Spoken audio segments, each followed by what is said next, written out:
15/2 को गिरफ्तार हुए थे मुल्ज़िमान और इन्हें CIA पुलिस स्टेशन I-9 में लेकर गए थे, तो उधर इनकी शनाख्त हुई थी और सिर्फ इनके कद काट उस शनाख्त थी, जो इनके फ़ोन थे, जो सारी चीज़ें सर्वाइवर को याद थी, उन सब की उसने तसल्ली करके इन्हें आइडेंटिफाई किया। दूसरी दफ़ा आइडेंटिफिकेशन हुई है जब ये पिम्स हस्पताल इस इनकाउंटर के बाद, जो कि इनकाउंटर नहीं था, उन्हें कस्टडी में ही मारा गया था,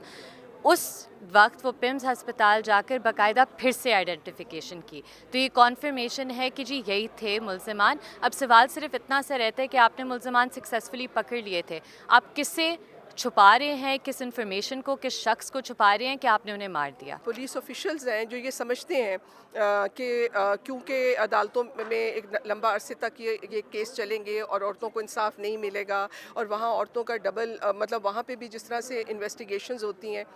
तो वो ये कानून को अपने हाथ में लोग समझते हैं कि चले मुजरमों का हम खुद ही खात्मा कर दें। तो मैं ये समझती हूँ कि ये जो माइंडसेट है इसको ख़त्म करने की ज़रूरत है। उन्होंने अपना काम कर लिया था,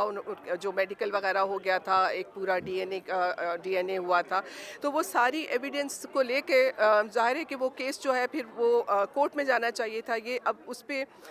जो है सज़ा देना तो अदालतों का काम है, वो पुलिस का काम तो नहीं है। सवाल उठता है कि अगर उनने पहले ये जुराइम किए हुए थे और इससे ज़्यादा संगीन भी कोई जुराइम किए हुए थे और पुलिस की नाक के नीचे ये सब कुछ इस्लामाबाद में हो रहा था, तो डेफिनेटली लोग पुलिस से तो पूछेंगे कि क्या उनमें नाकामियाँ छुपाने के लिए आपने इन्हें इसमें मार दिया।